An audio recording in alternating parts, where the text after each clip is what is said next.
Assalamualaikum warahmatullahi wabarakatuh. Perkenalkan, nama saya Ramito Fitri, saya dari Fakultas Keguruan Ilmu Kependidikan, Prodi S1 PGSD dengan NIM 2386206079. Baiklah, saya di sini membuat tugas video dengan materi bahasa Indonesia yaitu ragam bahasa dan karakteristiknya dengan dosen Bu Putri Hana, PMPD.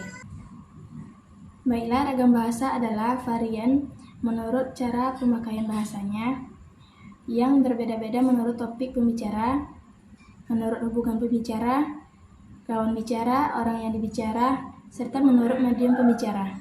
Ditinjau dari media atau sarana yang digunakan untuk menghasilkan bahasa yaitu yang pertama, ragam bahasa lisan, yang kedua, ragam bahasa tulis. Ragam bahasa lisan yaitu dihasilkan melalui ucapan atau organ of speech dengan fenomena sebagai unsur dasar digunakan untuk bahasa lisan.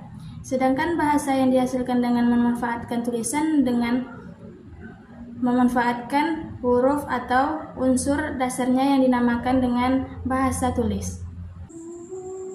Ragam bahasa lisan adalah bahasa yang dilafalkan langsung oleh penuturnya kepada pendengar atau kepada pembicaranya. Ragam bahasa lisan ini ditentukan oleh intonasi dalam pembahasan maknanya. Dengan kata lain, ragam bahasa lisan adalah bahasa yang diujarkan oleh pemakaian bahasa. Ciri-ciri ragam bahasa tulisan tidak memerlukan orang kedua atau teman bicara. Tidak tergantung kondisi, situasi, dan ruang serta waktu. Perbedaan ragam bahasa lisan dan perbedaan ragam bahasa tulisan yaitu dapat kita lihat dari cara penyampaian yang digunakan. Cara penyampaian ragam bahasa lisan yaitu menggunakan cara langsung, berintonasi, dan diperkuat dengan gerakan tubuh.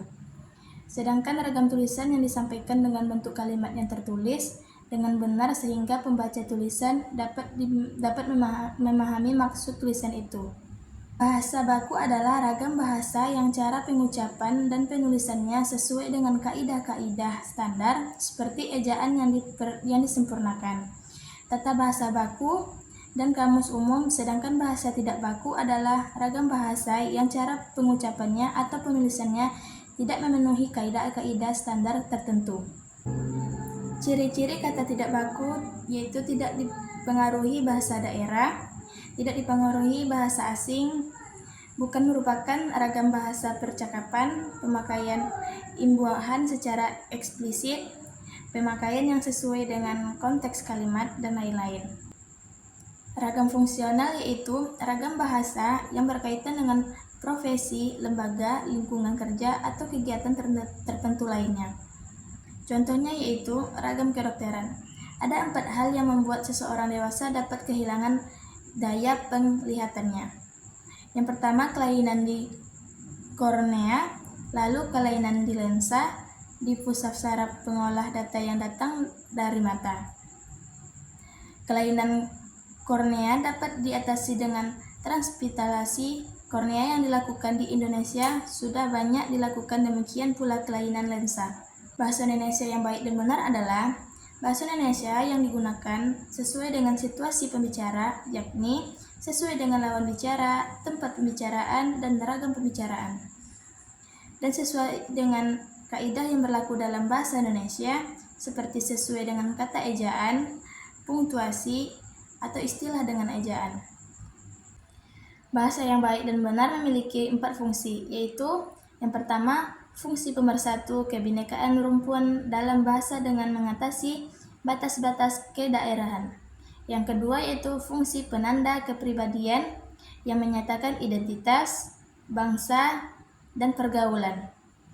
Yang ketiga yaitu fungsi pembawa kewibawaan karena berpendidikan dan yang terpelajar. Yang keempat yaitu fungsi sebagai kerangka acuan tentang tepat tidaknya dan betul tidaknya pemakaian bahasa. Baiklah, mungkin itu saja yang dapat saya sampaikan pada tugas video kali ini. Jika ada kesalahan dan kekurangan, saya mohon maaf, karena kekurangan dan kesalahan itu berasal dari diri saya sendiri dan kebenaran itu berasal dari Allah Subhanahu wa taala. Wabillahi taufiq wa hidayah. Wassalamualaikum warahmatullahi wabarakatuh.